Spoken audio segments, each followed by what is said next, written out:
சாதிவாரி கணக்கெடுப்பு வன்னியர்களுக்கு 10.5% இடஒதுக்கீடு உள்ளிட்ட கோரிக்கைகளை வலியுறுத்தி பாமக நிறுவனர் ராமதாஸ் தலைமையில் சென்னை எழும்பூரில் உள்ள ராஜரத்தின மைதானம் அருகே ஆர்ப்பாட்டத்தில் ஈடுபட்டுள்ளனர்.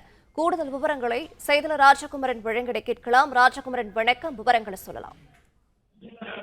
தமிழகத்தில் சாதிவாரி கணக்கெடுப்பு நடத்த வேண்டும் எனவும் வன்னியர்களுக்கு 10.5 விழுக்காடு தனி இடஒதுக்கீட்டை மீண்டும் வழங்க வேண்டும், அதற்கான சட்ட நடவடிக்கையை சட்டமன்ற தேர்தலுக்கு முன்பாகவே திமுக அரசு செய்ய வேண்டும் என்றும் வலியுறுத்தி தற்பொழுது சென்னை எழும்பூரிலே பாமக நிறுவனர் மருத்துவர் ராமதாஸ் தலைமையில் ஆர்ப்பாட்டம் நடைபெற்று வருகின்றது.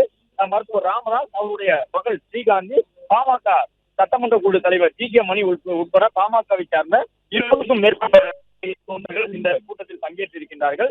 தமிழக அரசு உடனடியாக சாதிவாரி மக்கள் தொகை கணக்கெடுப்பை நடத்துவதற்கான பணிகளை மேற்கொள்ள வேண்டும். மத்திய அரசு தமிழகத்திலே சாதிவாரி மக்கள் தொகை கணக்கெடுப்பு நடத்தப்படுவதை உடனடியாக உறுதி செய்ய வேண்டும் என்று வலியுறுத்தி இந்த ஆர்ப்பாட்டம் நடைபெறுகின்றது. ஆர்ப்பாட்டத்தில் பல்வேறு கோரிக்கைகளை வலியுறுத்தி முழக்கங்களை எழுப்பி வருகின்றார்கள்.